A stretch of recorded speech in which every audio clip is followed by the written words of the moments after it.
Buenos días, vamos a dar inicio a la clase de este día. Vamos a tomar la fotito primero. Dame.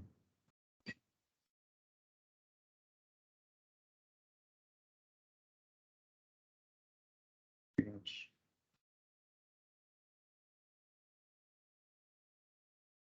17 participantes.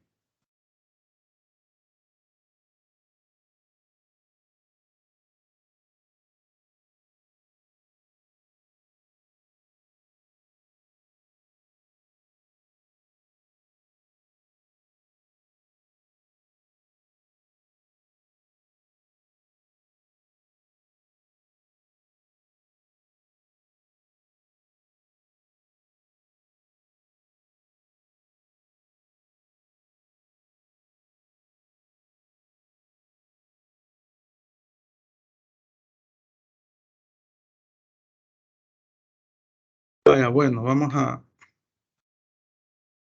iniciar el examen. ¿Cómo lo sintieron? La mayoría ha salido muy bien.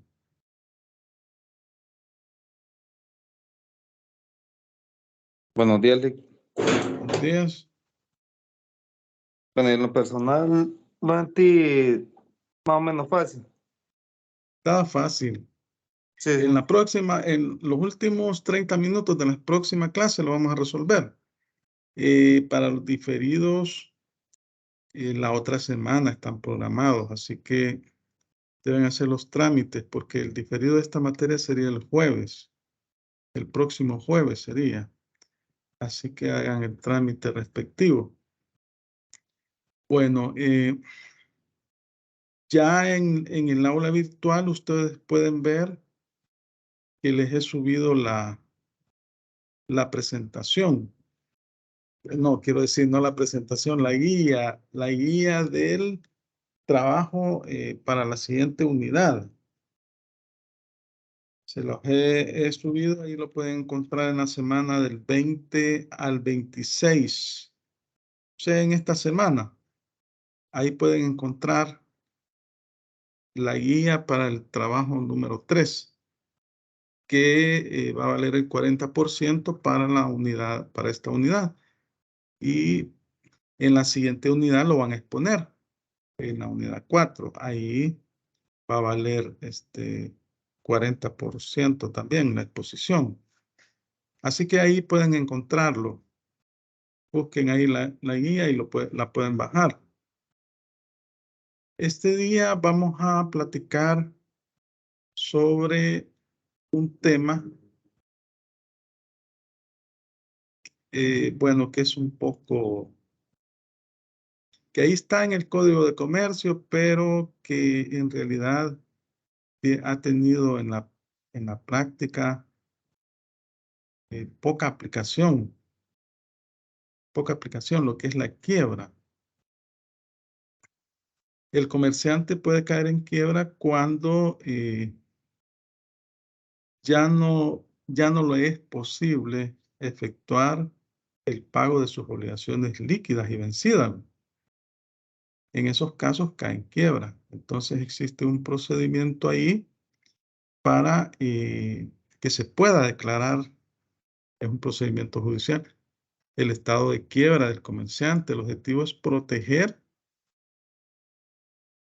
a los acreedores, porque cuando hablamos de un comerciante, este tiene relaciones con diferentes tipos de personas. Y puede ser que el número de acreedores sea bastante alto.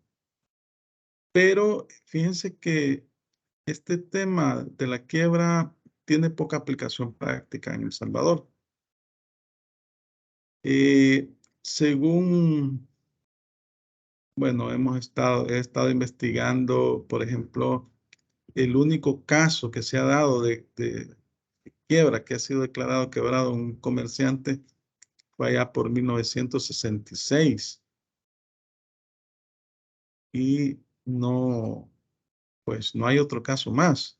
Sin embargo, es un tema que ahí está en el Código de Comercio y que hay que estudiarlo. Vamos a ponerles la presentación.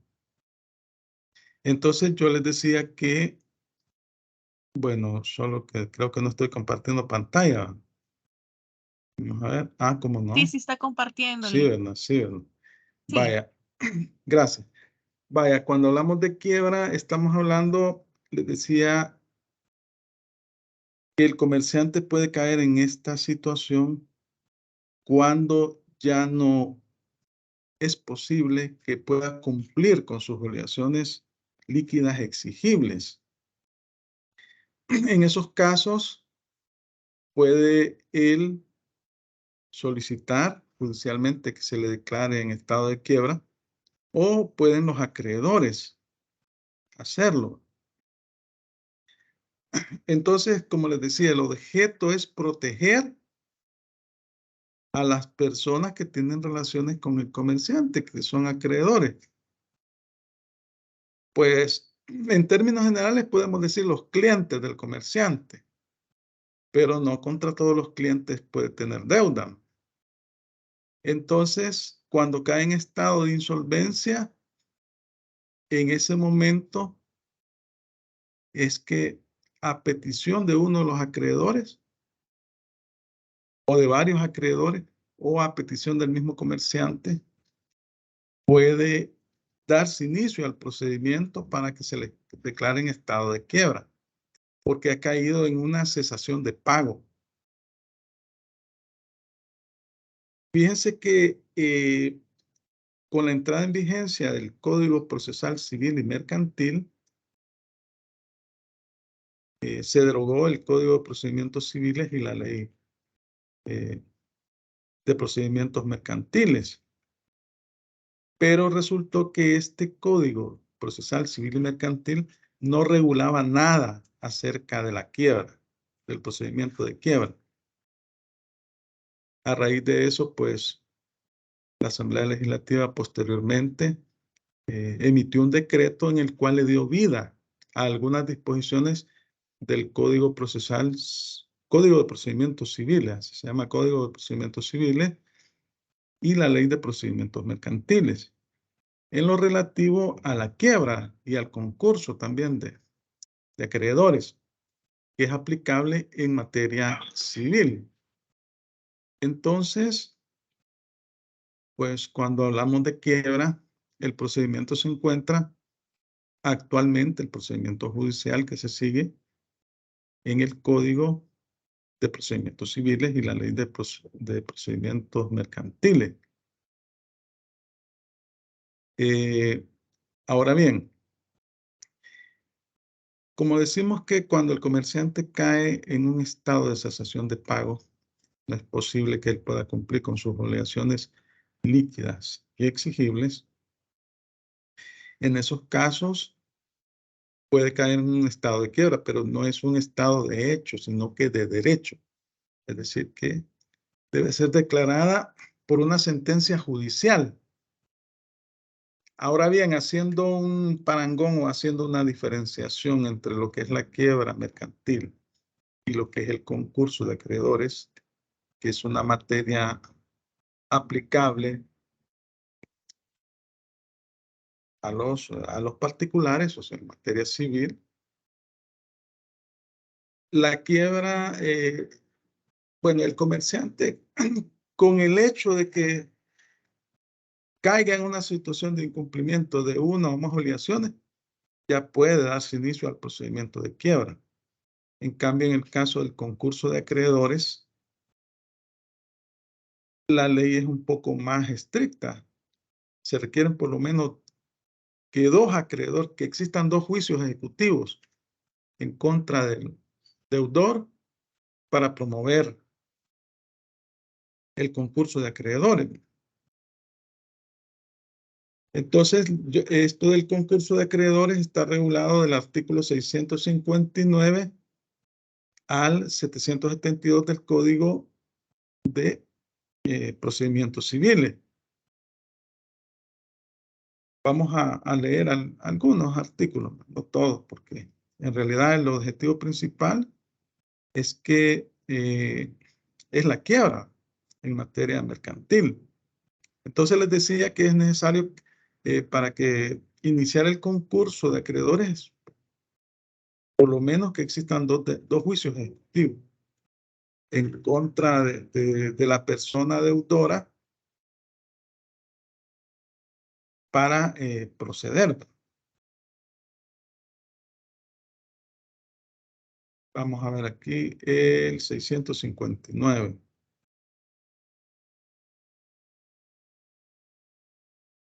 Solo vamos a leer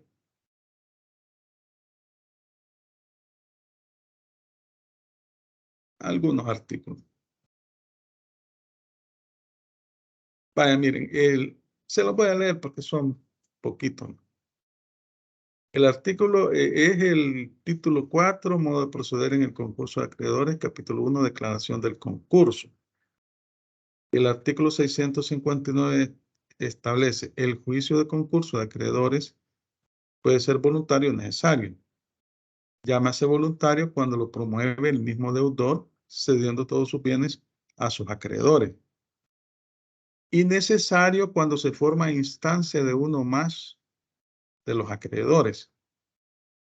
El artículo 660 establece: el que se presente en concurso voluntario deberá acompañar necesariamente a su solicitud, sin lo cual no será admitida.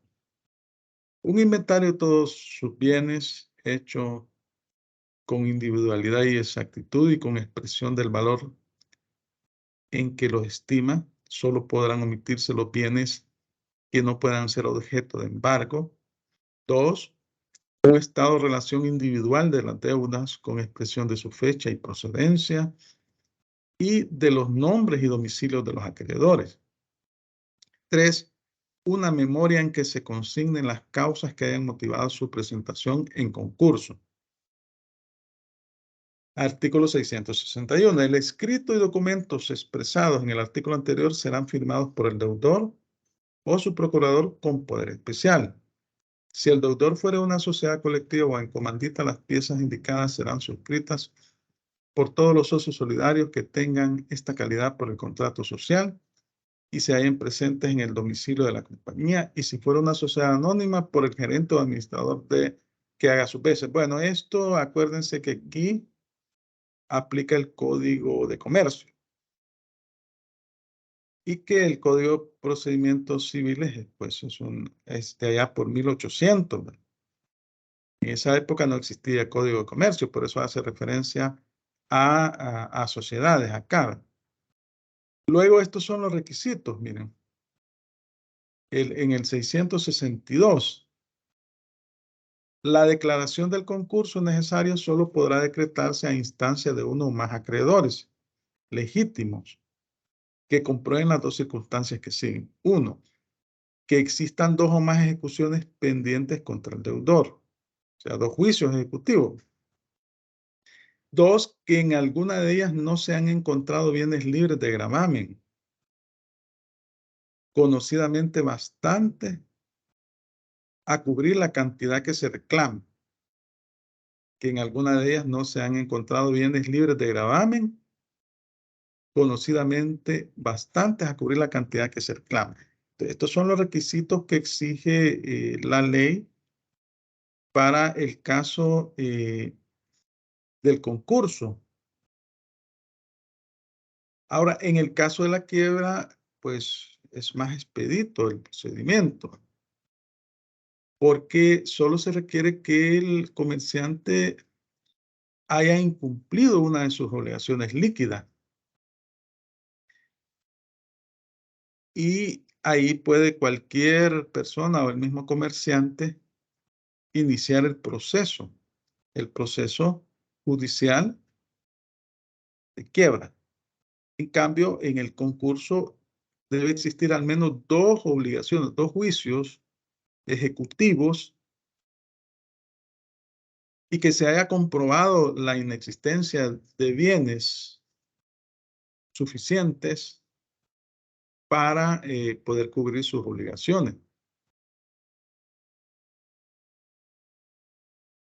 Entonces, ¿sí? Va, disculpa la interrupción.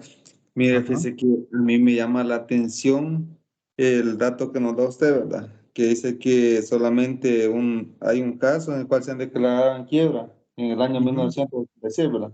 66, Pero, creo. Es un dato así como histórico, que ajá, no ha tenido mucha, y por cierto, el doctor Velasco, en un libro del doctor Velasco se encuentra ese dato. Ahí yo se lo voy a buscar y se lo voy a fíjese mostrar. que en lo personal me llama a mí la atención porque hace aproximadamente un año y medio, una tía mía trabajaba en una droguería. Ajá, La droguería fue declarada en quiebra y para ellos, bueno, no sé en realidad bajo qué figura es que ellos fueron declarados, pero fueron declarados como en quiebra porque no podían cumplir las obligaciones para pagarle a ellos lo que eran sus salarios, ¿verdad? Y las indemnizaciones. ajá. Eso es lo que me llama la atención, que no sé bajo qué figura es que ellos la han presentado.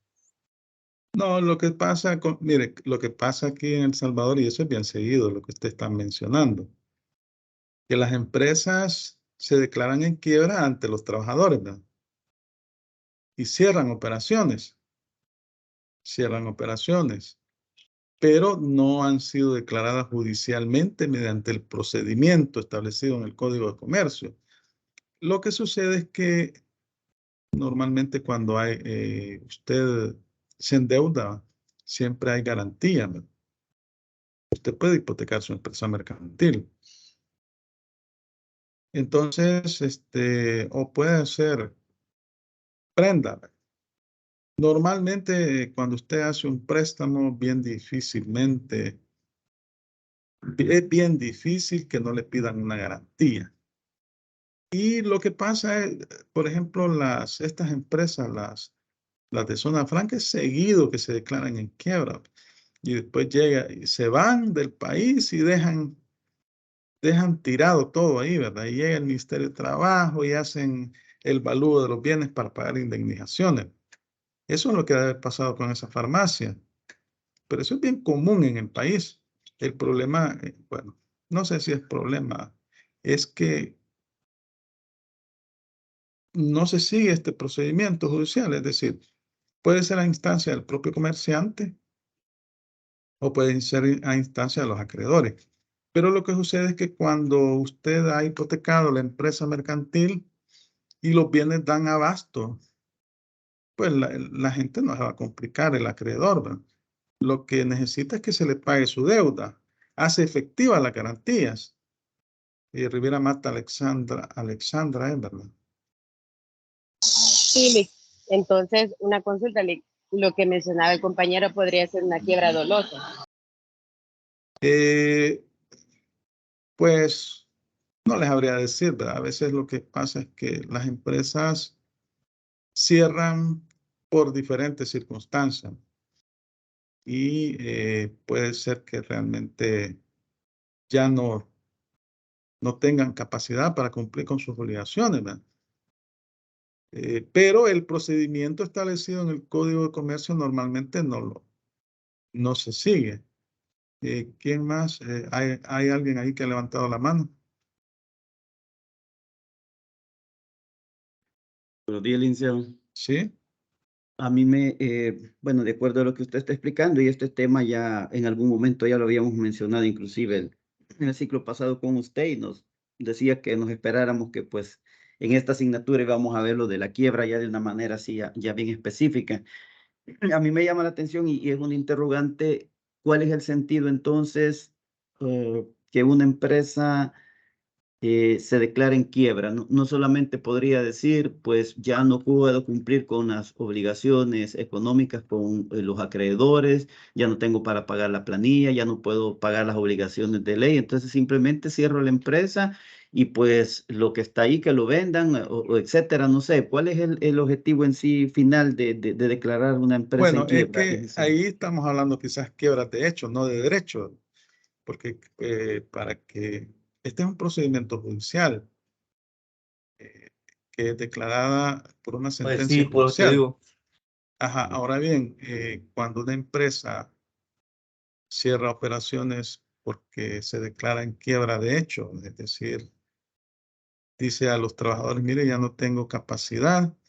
Y lo que hace es cerrar operaciones, vende los bienes, si tiene deudas, se hacen efectiva la garantía y les paga a los trabajadores.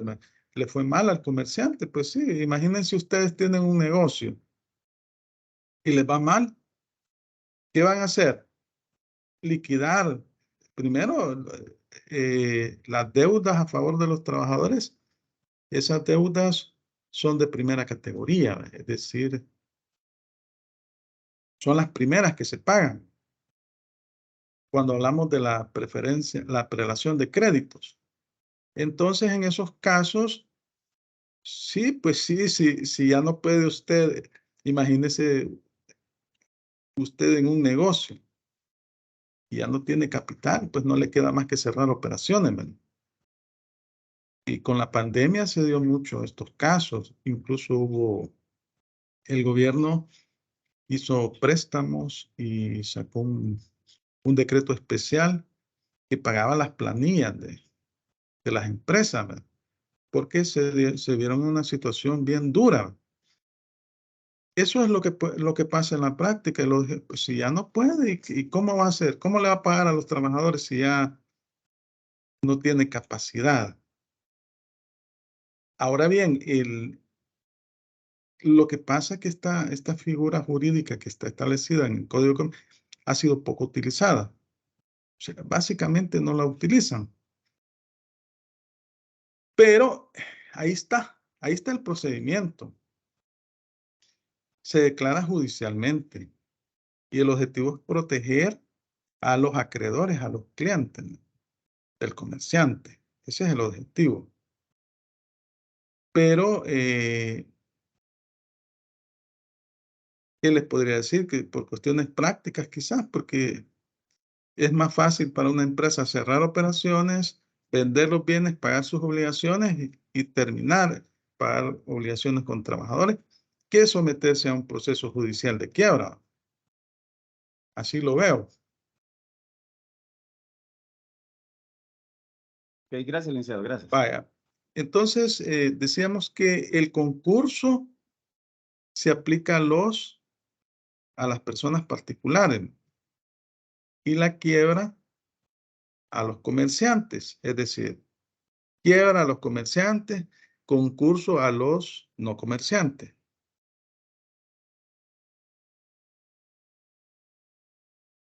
Entonces, en el Código de Comercio se regula este procedimiento de quiebra con el fin de proteger a las personas que han contratado con el comerciante. En teoría es para proteger a todas las personas que de algún tipo tienen relación han tenido relación al público en general, ¿verdad? Que va a depender del tipo de empresa. Pero se dan aquellos casos en que el comerciante ha caído en una iliquidez, a la quiebra. En cambio, el concurso no requiere que usted caiga en iliquidez. El requisito para iniciar el concurso es que existan 2 juicios ejecutivos en su contra y que no se hayan verificado la existencia de bienes para los cuales pueda cumplir con las obligaciones que tiene. Ahora bien, puede ser que un comerciante en realidad lo que tiene es falta de liquidez, ¿verdad? Porque eso se da muy bien. A veces se tienen problemas para el pago de los impuestos, el impuesto de IVA, pago a cuenta, retenciones, porque lo que no se tiene es una liquidez, dinero en efectivo, pero sí se tienen suficientes bienes, ¿verdad? Se tienen suficientes bienes para cumplir con las obligaciones. Pero el requisito para caer en estado de quiebra en el caso del comerciante es sencillamente que haya cesado en el pago de sus obligaciones líquidas, aunque pueda tener suficientes bienes para responder por sus obligaciones. Entonces, es una gran diferencia entre el tema del concurso y la quiebra.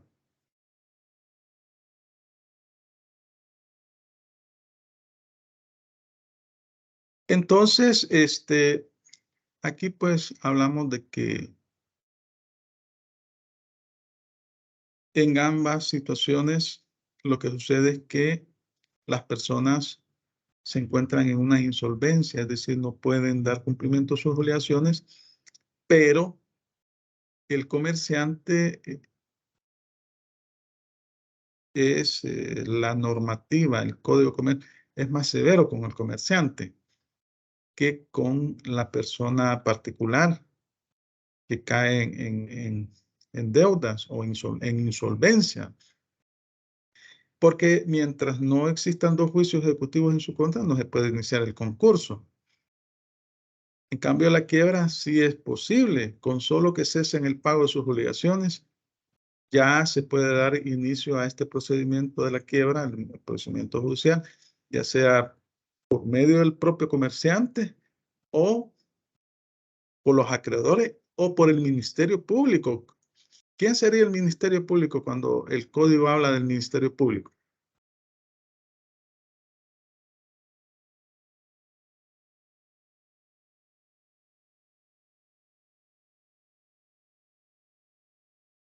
La fiscalía. Ministerio. La Fiscalía. La Fiscalía. Es la Fiscalía.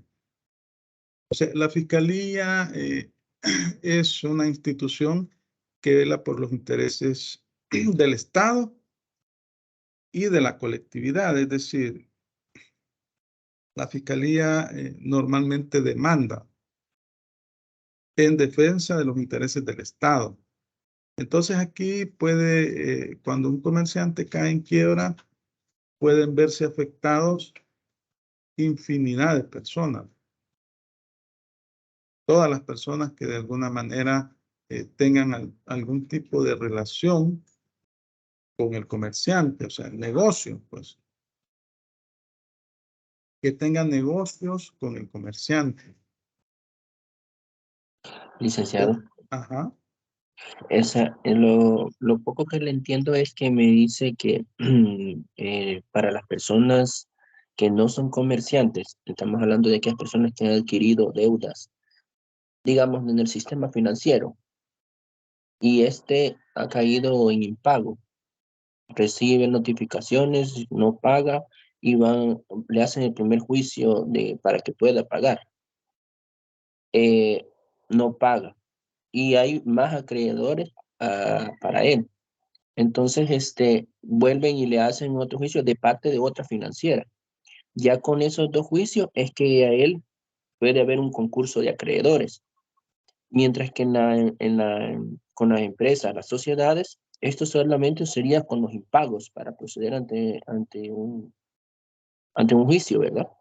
Sí, así es. Es decir, en el caso de una persona civil, por decirlo así, aplicando el Código Civil, solo se requiere la existencia de 2 juicios ejecutivos en su contra y que no tenga bienes o no se hayan ubicado bienes necesarios para cumplir con sus obligaciones. En ese caso procede el concurso de acreedores.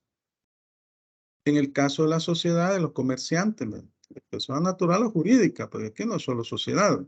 Hay comerciantes individuales y hay comerciantes sociales. Para proceder, ajá. Este último me imagino que también es casi imposible que se dé, porque normalmente, como dice usted, cuando uno hace un préstamo, casi siempre hay una garantía. Sí, En el caso lo que pasa de es que que usted, acuérdese que usted no solo tiene préstamos con los bancos, o sea, una persona, pues, si a veces los bancos no le prestan a las personas naturales, van a caer con los, ¿cómo se llaman? Los prestamistas, ¿no? O con esas empresas que se dedican a hacer préstamos. Entonces, imagínese que usted tiene 2 deudas y usted no tiene capacidad de pago, entonces le inician el juicio y ha firmado letras de cambio. Tiene 2 juicios ejecutivos. Ya con eso se puede iniciar el concurso de acreedores, ¿no? Pero en el caso del comerciante, sea individual o social, con solo que caiga en insolvencia, en el pago de sus obligaciones líquidas, ya se puede dar inicio al procedimiento de la quiebra judicial. Eso sería la diferencia. No necesariamente las deudas pueden ser con bancos. Y yo me atrevo a decir que en el caso de pequeños comerciantes, personas que no sacan matrícula de comercio, estas personas se endeudan, pero con prestamistas, con ese tipo de personas, y firman letras de cambio y les hacen juicios ejecutivos. Vaya, entonces, Licenciado, vamos, le tengo ¿sí? una preguntita. Por ejemplo, Gumersal, una empresa grandísima, ¿verdad? Que la cerraron porque decían que era un lavado de dinero. ¿Esa empresa bajo qué figura fue que la cerraron? Código Porque penal. O sea, ahí estamos hablando de un delito. Acuérdense que cuando hay lavado de dinero y activos, se aplica la ley especial. También cuando la extinción de dominio, cuando también una persona no ha podido demostrar cómo es la procedencia de sus ingresos, cuando ha invertido, lo investiga la fiscalía, y eso es civil. La extinción, hay una ley especial también, ¿verdad? Pero ahí estamos hablando de delitos. Bueno, en el caso de la extinción de dominio, todavía no se ha comprobado el delito, solo que usted no puede justificar la procedencia de esos ingresos. Y entonces, los ingresos que usted no pudo justificar con su declaración patrimonial, en el caso de los funcionarios públicos que están obligados a declarar patrimonialmente, ¿verdad? Esa parte le inician un proceso judicial en materia civil con base a esta ley de extinción de dominio. Ahora bien, algunos diputados se han visto, más que todo es para funcionarios públicos. Ahora bien, el caso de lavado de dinero y activos, ahí estamos hablando de delito en materia penal. Ahí se aplica la ley especial contra estas cuestiones de drogas y todo ese tipo de cosas. Ahí estamos hablando de cosas diferentes, porque aquí estamos hablando de un comerciante, de una persona que se dedica a ejercer el comercio de manera legal, que no tiene problemas con, ¿cómo se llama? Con la ley. Porque en el Código de Comercio ustedes ven que a veces vemos figuras raras, así como dice las sociedades nulas, aquellas que se dedican a actividades ilícitas. O sea, si una sociedad se dedica a una actividad ilícita, lo más probable es que vaya a la fiscalía, ¿verdad? Y que le van a aplicar. Imagínense, se dedican a la venta de cocaína y investigan y llegan a la conclusión de que efectivamente a eso se dedica, le van a iniciar un proceso penal. Eso sería, aquí estamos hablando de comerciantes que ejercen actividades mercantiles en forma legal. de acuerdo, Luis, gracias. Ajá. Vaya. En el artículo 498 del Código de Comercio, ahí se encuentra los requisitos o las causales por las cuales se puede dar inicio a un proceso de quiebra. Lo vamos a leer, 498.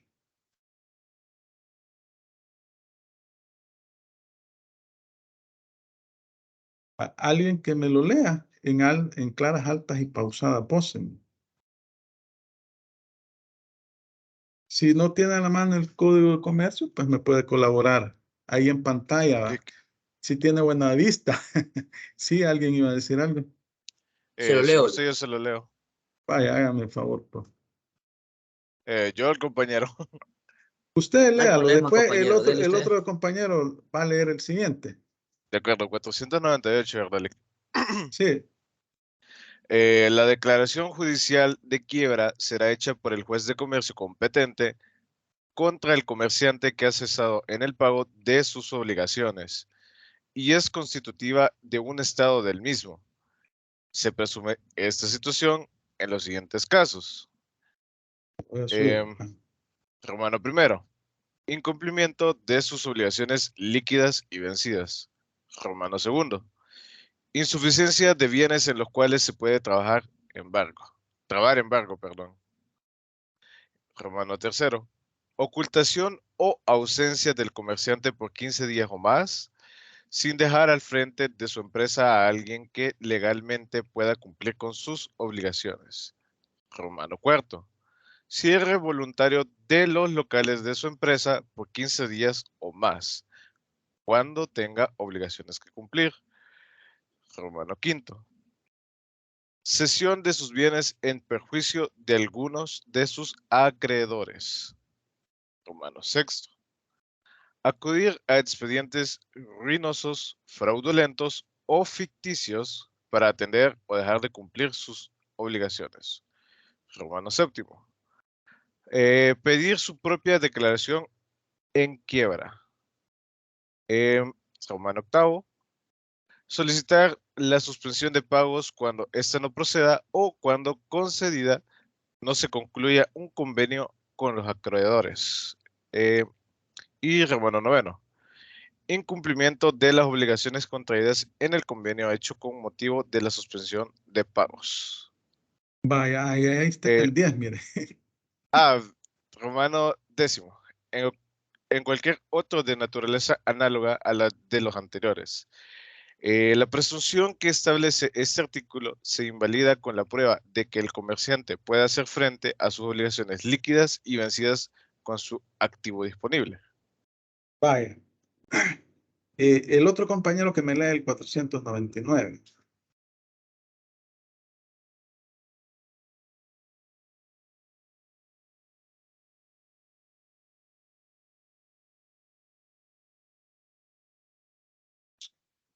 Artículo 499. Dentro de los 2 años siguientes a la muerte o al retiro de un comerciante, puede declararse su quiebra cuando se pruebe que había cesado en el pago de sus obligaciones en fecha anterior a la muerte o al retiro. Vaya, gracias. Dentro de los 2 años siguientes a la muerte o al retiro de un comerciante, puede declararse su quiebra cuando se pruebe que había cesado en el pago de sus obligaciones en fecha anterior o a la muerte o al retiro. Obviamente que aquí estamos hablando de un comerciante que se encuentra en mora, en el cumplimiento de sus obligaciones y que existen una serie de circunstancias o acreedores que no han visto satisfechos sus créditos. Entonces aquí estamos hablando de presunciones que admiten prueba en contrario. Porque cualquier acreedor, hay acreedores que son bien desesperados, ¿verdad? Pueden iniciar un procedimiento en contra de un comerciante, tal vez porque se le retrasó en el pago de una obligación. Y entonces resulta que el comerciante lo que era es que no tenía efectivo, dinero líquido en ese momento, pero después demuestra que sí, mire, aquí está, le paga y que tiene cómo pagar. Y es que miren, una cosa es una situación financiera, el hecho de que en un momento determinado, y esto pasa en muchas empresas, yo diría que la mayoría, allá por el 15, cuando les pagan, como pagan 15 y 30, ahí andan viendo cómo, hablándoles ¿cómo es? A sus deudores, ¿verdad? Mire, págueme la cuota o cobrándole a los clientes. Cobrándole a los clientes. Yo recuerdo que hace algunos años yo trabajaba en el Ministerio de Hacienda y era auditor tributario. Llegué a una firma de auditoría bien conocida a fiscalizarlos. Y yo estaba ahí fiscalizando y cada mes escuchaba, porque estuve como un mes estuve, pero en ese mes había 15 y 30. Y escuchaba ahí cuando la contadora hablaba a todos los clientes, mire, ¿cuándo nos va a pagar? Porque estas Estamos firmas haciendo cierre. sí, estas firmas de auditoría, bueno, esa es grande, de las más conocidas, pero también llevan contabilidades ellos. Entonces, ¿cómo se llama? Les hablaba la contadora a sus clientes para que pagaran, porque había que pagar la planilla, había que pagar el 15 la planilla, el 30, los recibos, todo eso. Uno se da cuenta de esas situaciones, pero eso no es exclusivo de ese tipo de sociedades, ¿verdad? Sino que también de empresas mercantiles, de comerciantes individuales, ¿verdad? Entonces, o a veces para pagar el IVA, no se tiene la solvencia, no se tiene el dinero en efectivo. Entonces, en esos casos es que el comerciante se da palitos, por decirlo así, ¿verdad? En lenguaje coloquial. Pero el código es severo, como en el caso de los comerciantes. Cuando caen en cumplimiento de una de sus obligaciones líquidas, ya por ese motivo se puede dar inicio a este procedimiento. Entonces, en el artículo 498 lo que se establecen son presunciones que admiten pruebas en contrario. Entonces, esto, ¿sí? Yo tengo una pregunta. En el caso de este tipo de lugares que usted dice de auditores, ellos también pueden contratar algún tipo de seguro de deuda para como amortiguar un poco el golpe de las personas que lleguen a quedar en deuda, o sea, que no paguen. Bueno, porque he conocido el caso Ajá. de algunos bancos que sí tienen este seguro de deuda por lo mismo, ¿verdad? De que el seguro termine pagando el crédito de esa persona para que pues así el banco en sí no pierde, ¿verdad? Entonces no sé si ellos también pueden contratar ese tipo de seguro o solo es exclusivo para bancos. No, mire, yo en realidad yo solo le estoy comentando el caso que yo observé, pero lo que sí les puedo decir es que en estos últimos años, ya, por ejemplo, en el caso de los asalariados, ¿verdad?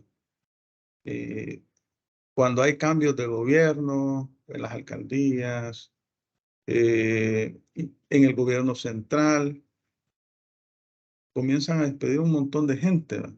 Y esta gente tiene deudas con los bancos. Y pues últimamente todos los bancos, cuando usted firma un contrato de crédito, le hacen un préstamo, ahí viene un seguro de deuda. Entonces, si se queda desempleado usted,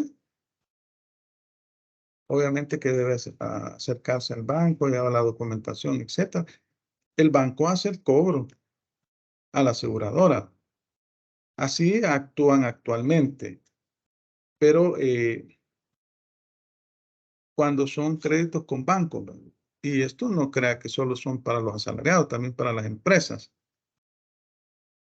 Sí, digamos que yo les estoy comentando un caso de hace algunos años, ¿verdad? Hoy pues han cambiado las circunstancias y seguramente y estas empresas normalmente son empresas mercantiles, ¿verdad? Normalmente lo que hacen es endeudarse con bancos. Ellos no buscan de los que se llaman esos prestamistas, ¿no? Bien difícil, es bien raro. Antes tenían un procedimiento para evadir impuestos, que eran los préstamos entre los socios o accionistas de la sociedad. Y ahí, cuando uno llegaba a revisar, porque yo anduve fiscalizando algunos años, llegaba a verificar, ahí había una cuenta por cobrar. Y uno verificaba y era un socio, un accionista.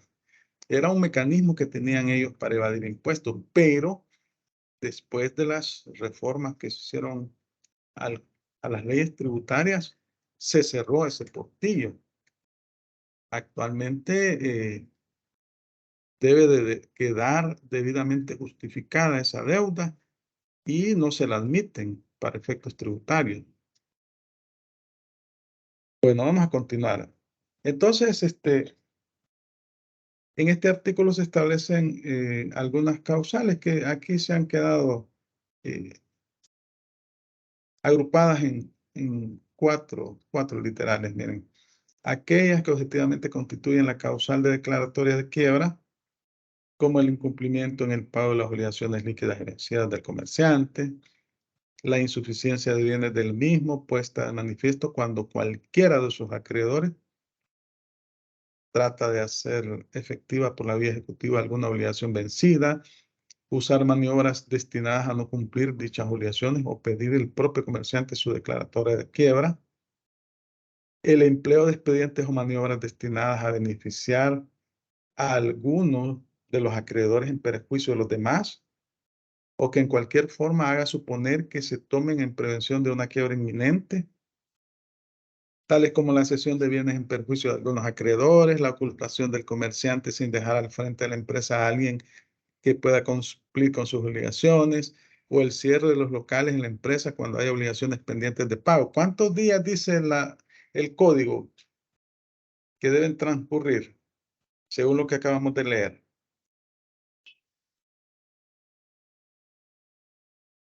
A ver si pusieron atención en la lectura. 15 días, dice. Ustedes pueden verificarlo ahí en su código de comercio. También tenemos aquellas que dan como resultado la ineficacia de la suspensión de pagos, por cuanto este es un procedimiento destinado a prevenir la quiebra mediante un arreglo entre el comerciante y los acreedores. Miren, el estado de suspensión de pagos, que también lo vamos a ver en esta misma temática, también es un proceso judicial a iniciativa del comerciante y ¿cómo se llama? Estamos hablando que es un proceso temporal por medio del cual se protege al comerciante en el pago de sus obligaciones mientras se recupera y luego puede volver a cumplir con sus obligaciones. Entonces ese es un estado temporal.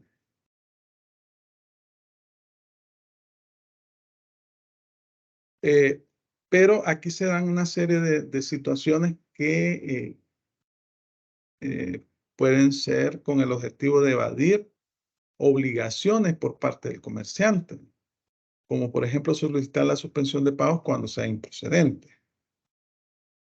No poder llegar a un convenio con los acreedores cuando la suspensión de pagos ha sido concedida o incumplir los términos del convenio suscrito entre el comerciante y sus acreedores con motivo de la suspensión de pago. Y luego dice cualquier situación análoga a las anteriores. Entonces, acá estamos tirando un atarrayazo.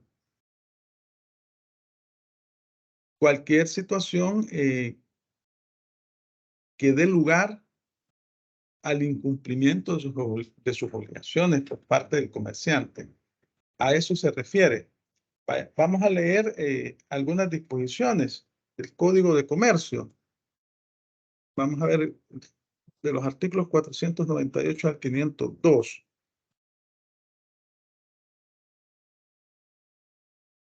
Bueno, ya leímos el 498 y el 499. Alguien que me haga el favor de leer el artículo 500. Hágame el favor. La quiebra de una sociedad provocará la de los socios con responsabilidad ilimitada. La quiebra de uno o más socios no produce por sí sola la de la sociedad, de cualquier clase que sea. Las sociedades en liquidación y las irregulares pueden ser declaradas en quiebra. Las sociedades indicadas en el artículo 20 están sujetas a concurso y no a quiebra. Vaya, yo les pregunto, ¿cuáles son el primer inciso? La quiebra de una sociedad provoca la de otros, provoca la de los socios con responsabilidad ilimitada. ¿De qué sociedades estamos hablando acá? ¿A qué tipo de sociedades nos estamos refiriendo?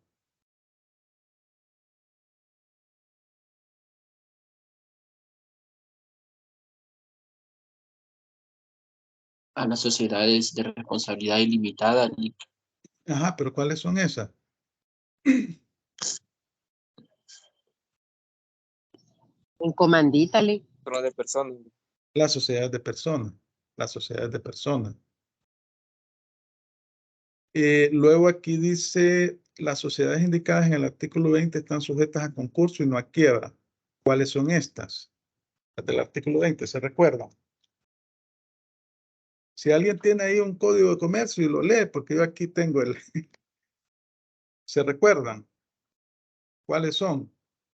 A estas se les aplica el concurso.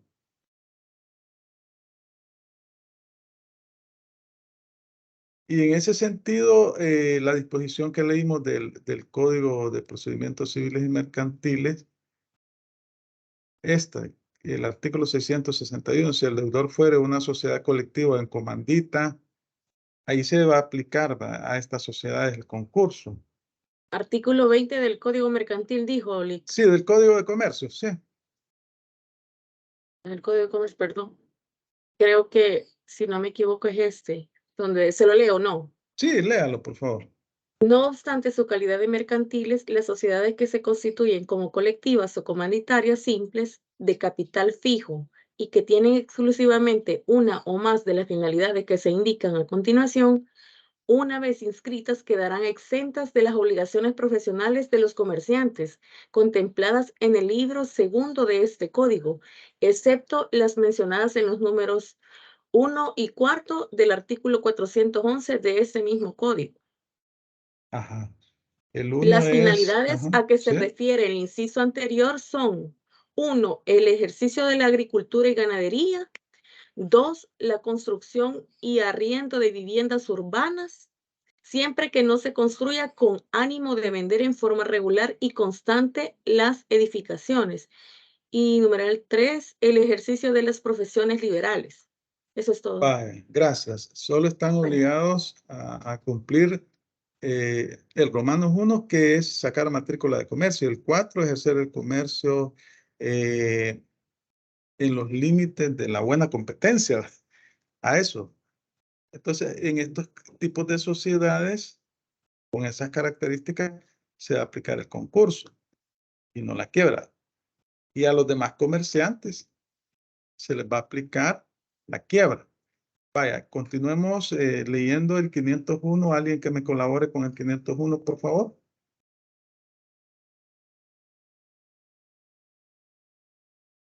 Artículo 501.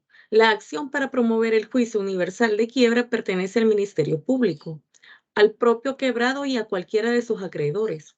Cuando estos sean tenedores de bonos o de certificados de participación, la acción podrá ser ejercitada por el representante común de los tenedores o por cualquiera de ellos.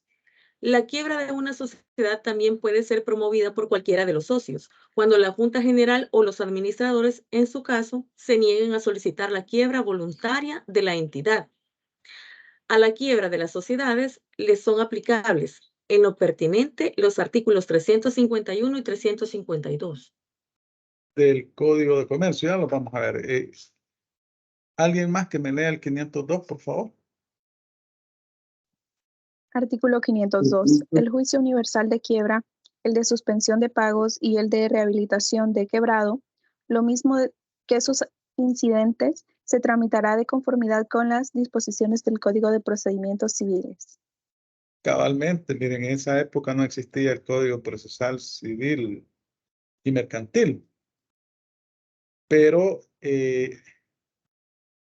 como el Código Procesal Civil y Mercantil no regula procedimientos de quiebra, se tuvo que reactivar algunas disposiciones del Código de Procedimientos Civiles Mercantiles y la Ley de Procedimientos Mercantiles, posteriormente a la entrada en vigencia del Código Procesal Civil y Mercantil. Y ahí ha quedado regulado el procedimiento judicial para el caso de la quiebra. Vamos a ver el 351 y el 352, lo vamos a buscar por acá.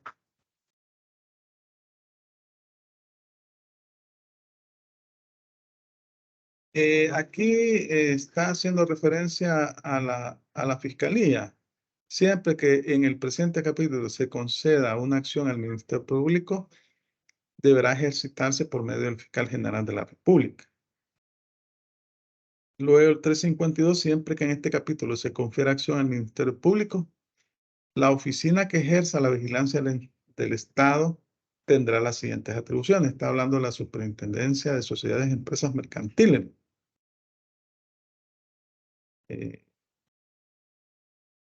502, ahí está.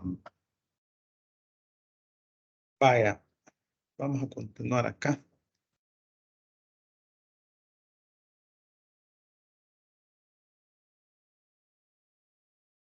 Los tipos de quiebra que se encuentran a nivel doctrinario, digamos. Tenemos la quiebra fortuita, la culposa y la fraudulenta. La fortuita se dan por situaciones ajenas al comerciante, o sea, caen en un estado de quiebra por una situación, por ejemplo, la pandemia del COVID, ¿verdad? O una situación de fuerza mayor, o caso fortuito, fuerza mayor. La culposa, estamos hablando que cae en un estado de quiebra como consecuencia de acciones negligentes por parte del comerciante, es decir, que en el manejo de su empresa tomó decisiones incorrectas o hizo un manejo negligente y por ese motivo cayó en un estado de quiebra. Por ejemplo, aquellos comerciantes que se dedican a dilapidar los fondos, ¿verdad? Los ingresos que obtienen para cuestiones personales o mezclan actividades personales con actividades mercantiles. Y en el caso de la fraudulenta, aquí estamos hablando que cayó en un estado de situación de quiebra como consecuencia de dolo, de mala intención. Si el objetivo es afectar a sus acreedores y toma una serie de acciones, ya vimos el 498, las presunciones que se dan ahí. Toma el comerciante una serie de acciones encaminadas al fraude, a engañar a sus acreedores. Aquí tenemos un concepto. La quiebra fortuita es el resultado de malos negocios que han mermado el capital del comerciante al grado de ponerlo en situación de quebrar, sin que tales causas puedan imputarse a su mala administración. Y pues aquí estamos hablando de actividades que se salen del control del comerciante. Yo les pongo el ejemplo del COVID, cuando se cerraron todos los negocios, ¿verdad? Que nadie podía salir a la calle. Hubieron negocios que... Y después el papá gobierno sacó un decreto, hizo un préstamo que lo administró Bandesal y hicieron en ese decreto se establecía que se le podía pagar la planilla de los empleados a las empresas. Debían de cumplir ciertos requerimientos.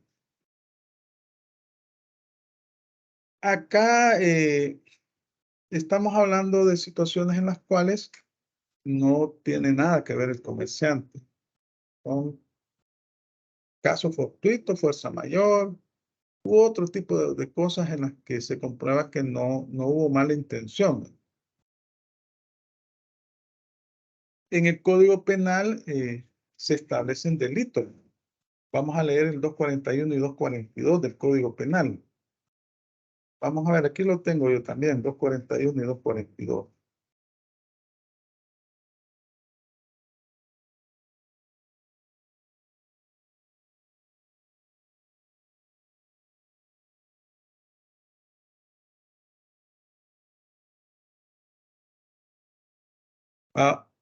Ahí lo tienen. Alguien que me haga el favor de leer. Yo lo leo. Hágame el favor. Dice capítulo 3 de la insolvencia punible. Alzamiento de los bienes. Artículo 241. El que para sustraerse el pago de sus obligaciones se alcanzare con sus bienes, los ocultare, simulare enajenaciones o créditos, se trasladare al extranjero o se ausentare sin dejar representante legal o bienes en cantidad suficiente para resolver el pago de sus deudas o realizar cualquiera de otros actos en fraude a los derechos de los acreedores, será sancionado con prisión de 1 a 3 años. La acción penal solo podrá ser ejercida si la insolvencia resultare comprobada por actos de ejecución infructuosa en la vía civil. Vaya, miren, será sancionado con prisión de 1 a 3 años. Es un delito escarcelable, ¿va? Se pueden conmutar la pena por trabajos de utilidad pública, pero como sea, ya le queda un antecedente penal, ¿va? Vaya, otra persona que me haga el favor de leer el artículo 242. Sí, usted le ayudó. Hágame el favor. Quiebra dolosa. Artículo 242. El que fuere declarado por un juez competente en quiebra, concurso o suspensión de pagos cuando la insolvencia fuere ocasionada o gravada dolosamente por el deudor o por persona que actuare en su nombre, será sancionado con prisión de 3 a 7 años. De 3 a 7 años. Aquí, bueno, si le ponen 3 años, es escarcelable. Le pueden conmutar la pena. Pero si le ponen más de 3 años, no, le va a tocar cárcel. De 3 a 7 años. Como pueden ver, no es, puede ser que el comerciante diga que fue fortuita la quiebra, pero se demuestra con las investigaciones que no, y entonces le va a tocar cárcel. Y entonces decíamos que en el caso de la quiebra culposa es cuando el comerciante administró de manera negligente su negocio. Pero aquí no existe dolo. Cayó en excesos innecesarios de gasto, lujos, etcétera. O puede suceder también que hay personas que les gusta los juegos de azar, ¿verdad? Ir a los casinos, invierten grandes cantidades de dinero y lo pierden. Todo ese tipo de situaciones que podríamos mencionar y que en las cuales no existe dolo, ahí estamos hablando de quiebra culposa. Quiebra culposa.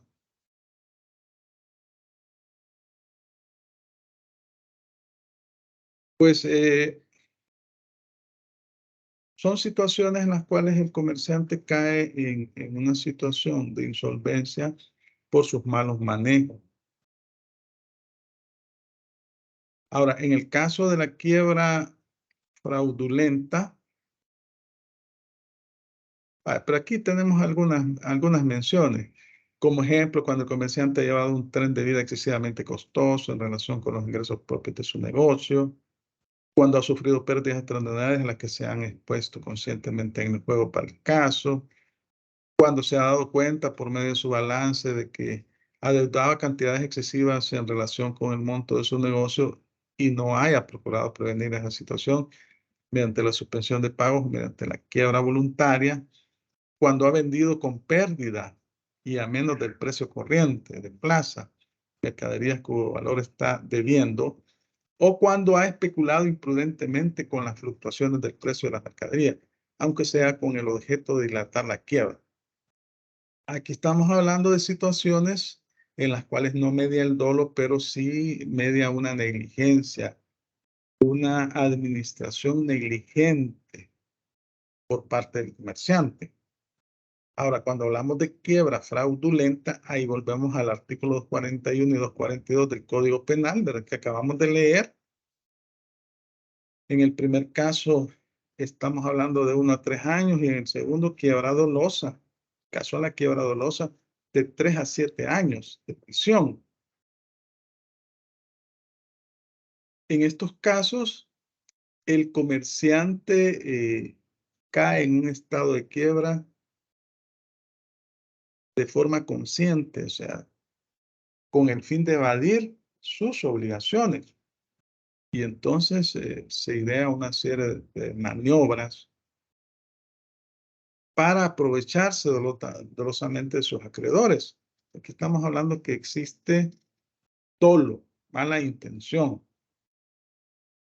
Aquí tenemos ejemplos cuando el comerciante se sale con todo parte de sus bienes.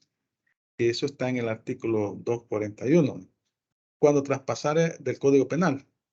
Cuando traspasare alguno todos sus bienes a terceras personas, ya sea para aprovecharse el mismo, o ya sea para que algunos acreedores puedan pagarse totalmente mientras los demás pierden el valor de su crédito. Miren, esta es una de las características de las personas que han sido, que en los medios de comunicaciones hemos podido ver que las han seguido procedimientos de extinción de dominio o de lavado de dinero. ¿Qué hacen? Pues pasan los bienes a nombre de sus familiares, ¿verdad? Y después le sigue un proceso de extinción de dominio no solo a la persona en sí, sino que a los familiares. Y están obligados a hacer la declaración patrimonial. Y esta se presenta ahí en la Corte Suprema de Justicia, ¿verdad? Ahí en la sección de investigación profesional. Entonces, esta es una práctica bastante común. Hay personas que todos los bienes están a nombre de otras personas. Bueno, eso es un arma de doble filo. Yo conozco casos de gente que le pasó todos sus bienes a su esposa o su esposo, después tuvieron problemas maritales, se dejaron y quedaron en la calle.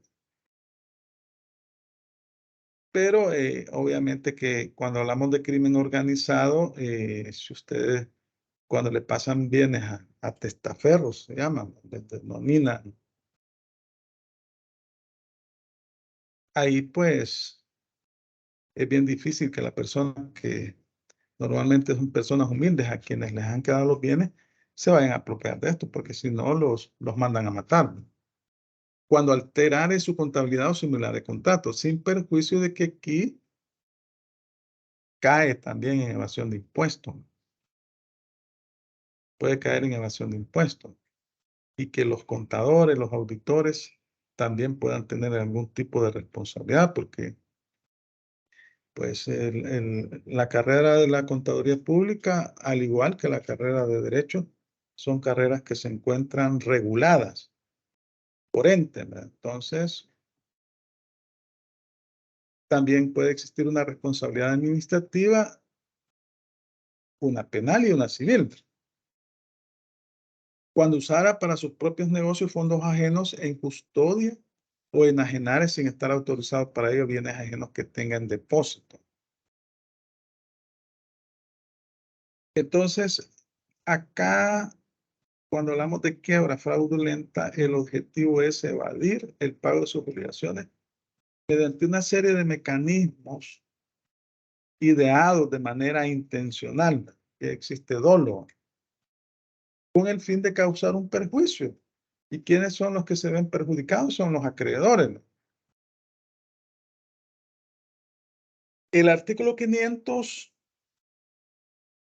del Código de Comercio, ya lo leímos, estamos hablando en el caso de la quiebra de una sociedad, ¿no?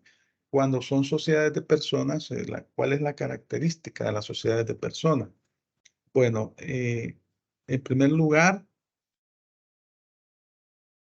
la voluntad de asociarse está relacionada con la calidad personal del socio.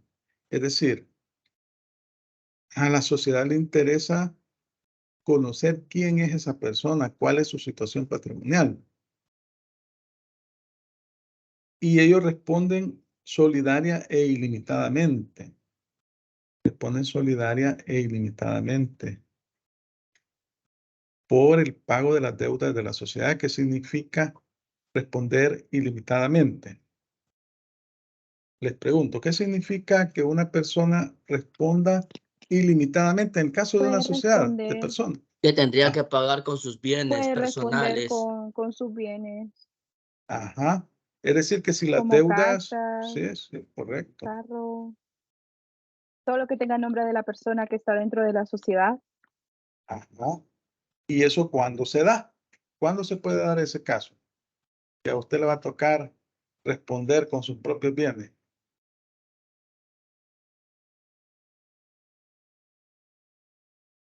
¿En qué caso se En la da? quiebra. En la quiebra. En sentencia me imagino. Sí, cuando En el sentencia de juez. patrimonio, cuando el patrimonio de la sociedad no alcanza Ya no alcanza para para cubrir cubrir las los obligaciones. Entonces, mi de la modo, misma empresa. ajá, mi modo. Entonces, los socios van a pagar con su propio patrimonio.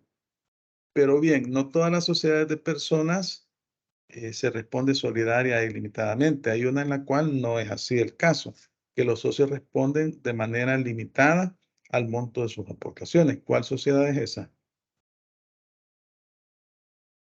La limitada. La de responsabilidad limitada. La de responsabilidad limitada. Sí. Ajá, esa ahí pues los socios responden de las Solo obligaciones con el sociales valor de la hasta el monto aportación, de sus ¿verdad? aportaciones, igual que las sociedades anónimas. En el caso de las sociedades anónimas, los socios o accionistas responden por el monto de las obligaciones hasta el valor de sus aportaciones, de sus acciones. Vaya, en el caso del artículo 500 estamos hablando de una sociedad de personas, o sea que podría ser una sociedad colectiva o una sociedad en comandita simple. Y no podría ser la sociedad de responsabilidad limitada. Ni las sociedades de capitales, que es la sociedad anónima y la sociedad en comandita por acciones.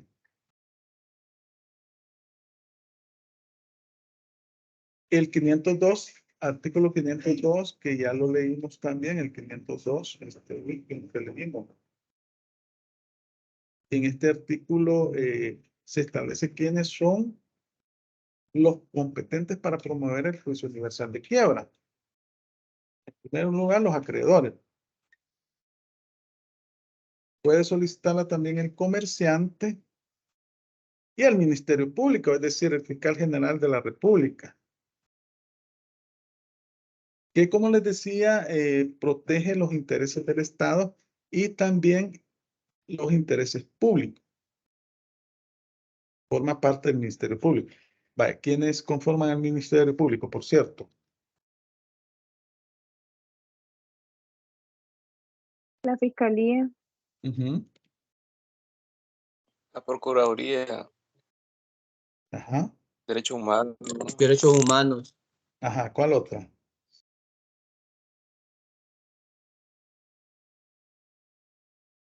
La Fiscalía General de la República, la Procuraduría de Derechos Humanos, ¿y cuál otra? Procuraduría General de la República. La Procuraduría General de la República, ese es el Ministerio Público. Entonces, ¿cuál es el objeto del juicio universal de quiebra? Bueno, el objetivo es garantizar el pago de la deuda a los acreedores. Es decir, que estos puedan satisfacer sus créditos con el patrimonio de la sociedad. Con el patrimonio de la sociedad. Posiblemente no van a cubrir la totalidad del crédito, porque si hay varios acreedores ahí involucrados, puede ser que el patrimonio de la sociedad no va a alcanzar, pero por lo menos la parte proporcional que les pueda corresponder, la van a lograr. De eso a nada hay una gran diferencia. Entonces, al momento, ¿sí? Ajá.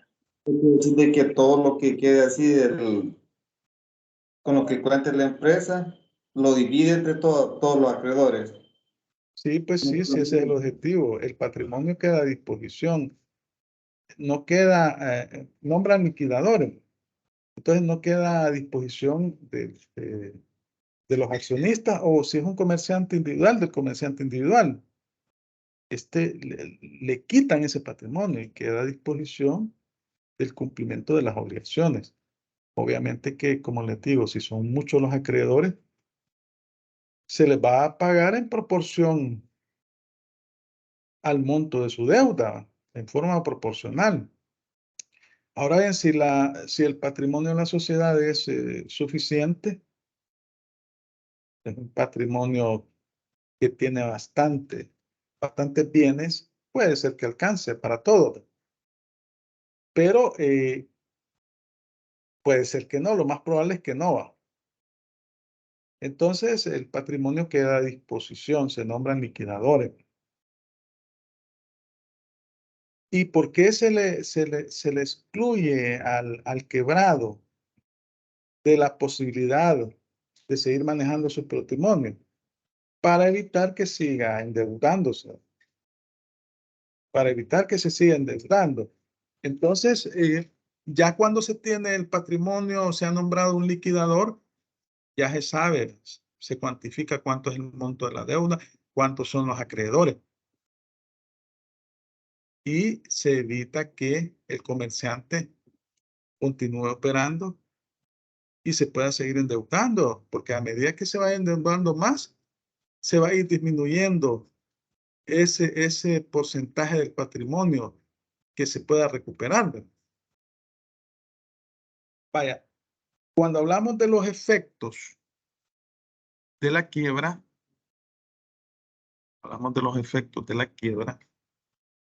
lo tenemos que ver desde dos puntos de vista.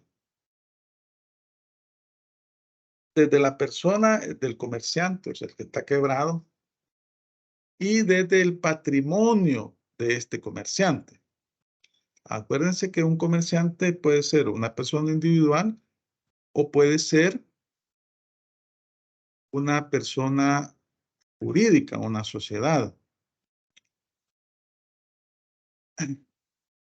Cuando hablamos de la persona, el comerciante, decimos persona jurídica o comerciante individual, queda separado de la administración de sus bienes y también es inhabilitado para ejercer el comercio. ¿Cuál es el objetivo? Que no siga operando y que se siga endeudando y acrecentando más el monto de la deuda. Ahora bien, ese patrimonio queda a disposición de los acreedores, es decir, para que los bienes que lo componen sirvan para que los acreedores puedan pagarse la deuda, pero se nombra una persona que va a administrar en ese proceso de quiebra, un liquidador, un síndico de quiebra se denomina, que se encarga de administrar temporalmente ese patrimonio y garantizar que se efectúen los pagos. Vamos a leer los artículos pertinentes aquí, del 503 al 506 y del 507 al 511. Los efectos respecto a la persona del quebrado, 503 al 506. Vamos a ver.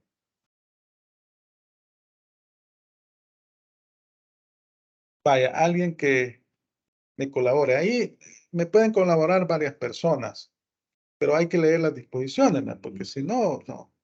Es una clase de derecho y hay que leer. Vaya, alguien que inicie con el artículo 503. Bueno, es el capítulo 2, sus efectos en la persona del quebrado. Artículo 503. El quebrado queda privado de la administración y disposición de sus derechos patrimoniales e inhabilitado para el desempeño de sus cargos mercantiles. Vaya, gracias. 504.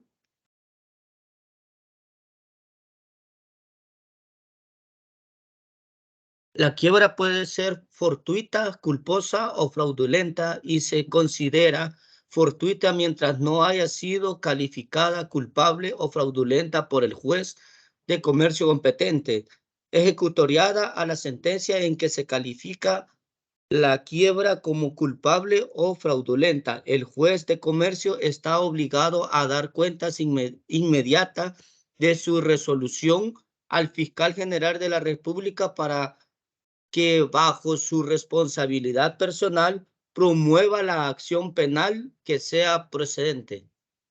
Vaya, gracias. Sigue ahí. Sigue el tercer inciso. La información que el juez de comercio debe de proporcionar al fiscal contendrá, en caso, los nombres de los directores, administradores, liquidadores, representantes legales, factores o apoderados de la empresa quebrada, a fin de que se ventile la responsabilidad penal que pueda caberle. Artículo 505. Alguien que me lo lea. Si gusta yo, licenciado. Vale. Artículo 505. Los cómplices de los quebrados serán condenados por el juez de comercio sin perjuicio de la responsabilidad penal en que incurra. Romano I. A perder cualquier derecho que tenga en la masa de la quiebra. Romano II. Reintegrar a la misma masa los bienes y derechos cuya sustracción hubiera determinado su responsabilidad con interés e indemnización de daños y perjuicios. Vale, aquí estamos hablando que este artículo se dedica a los cómplices, a aquellas personas que colaboraron con el comerciante para caer en ese estado de insolvencia. El 506.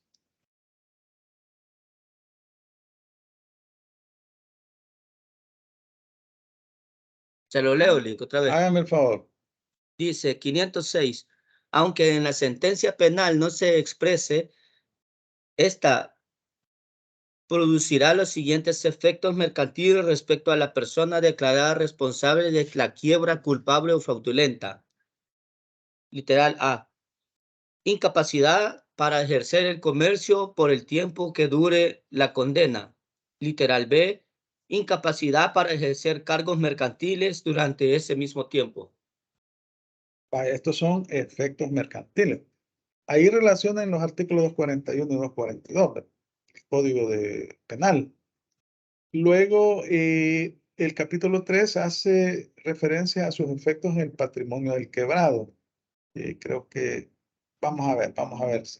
Voy a leérselo yo. Artículo 507. El quebrado conservará la libre disposición de 1. Los derechos estrictamente relacionados con la persona, como son los relativos al estado civil o político, aunque tengan un contenido patrimonial derivado de dicho estado. O sea, estamos hablando de sus efectos personales, que no tienen relación con las actividades mercantiles. Los derechos sobre bienes ajenos que no sean transmisibles por su naturaleza o para cuya transmisión sea necesario el consentimiento del dueño. Puede ser que estén en depósito del comerciante. Las ganancias que el quebrado obtenga después de la declaración de quiebra por el ejercicio de actividades personales. El juez puede limitar la exclusión tomando en cuenta las necesidades del quebrado y de su familia. Obviamente que debe de sobrevivir, ¿verdad? Porque, puchica, imagínense, hay ingresos que la persona obtiene para su subsistencia. Esos no los toca. Bueno, las pensiones alimenticias dentro de los límites que el juez señale de acuerdo con lo indicado en el orden anterior. Bueno, esto estamos hablando de materia de familia. Pueden ser pensiones a menores de edad o a mayores de edad, a los padres o a una persona incapaz. Los bienes que sean legalmente inembargables. Los bienes que sean legalmente inembargables. Bueno, hay ciertos bienes y casi son los mismos para el caso de las pensiones alimenticias, el salario es inembargable también, así lo establece el Código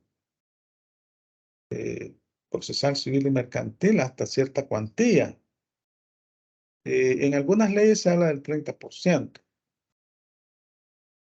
pero bueno, también si es asalariado, pues no le pueden embargar todo el salario a una persona, porque entonces, ¿cómo va a sobrevivir?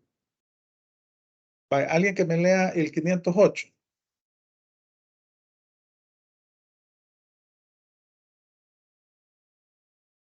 Los actos de dominio o administrativo que haga el quebrado sobre los bienes comprendidos en la masa, desde el momento en que quede firme la sentencia de declaración de quiebra, carecen de validez frente a los acreedores, a pesar de lo dispuesto en el inciso anterior, cuando la masa sea aproveche los contraprestaciones obtenidas por el quebrado, los actos de que procede serán válidos.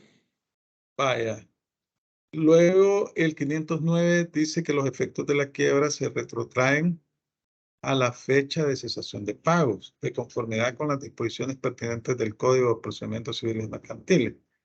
Es decir, que desde el momento en que el comerciante se comprueba que cesó en el pago de sus obligaciones, a partir de ahí se retrotrae el estado de quiebra. Los representantes de la quiebra sustituyen el quebrado en los juicios que estuvieran iniciados por o contra este al momento de la declaración de quiebra, siempre que tales juicios tengan contenido patrimonial. El 511, la sentencia que declara la quiebra pronunciada en el extranjero produce efectos en El Salvador siempre que reúna los requisitos exigidos por el Código de Procedimientos Civiles. Sin embargo, los acreedores domiciliados en El Salvador tienen preferencia sobre los acreedores domiciliados en el extranjero. Vaya, pues no sé si tienen comentarios, ya estamos aquí al límite de la clase, ¿verdad? No sé si tienen comentarios. En todo caso, como decimos, los efectos personales tienen incidencia en la persona del quebrado, es decir, ya no puede seguir administrando sus bienes, le quitan la calidad de comerciante, ya no puede ejercer el comercio. Y los efectos patrimoniales, el objetivo en realidad es que ese patrimonio sea utilizado para el cumplimiento de las obligaciones que tiene el comerciante con los acreedores. No sé si tienen consultas, comentarios.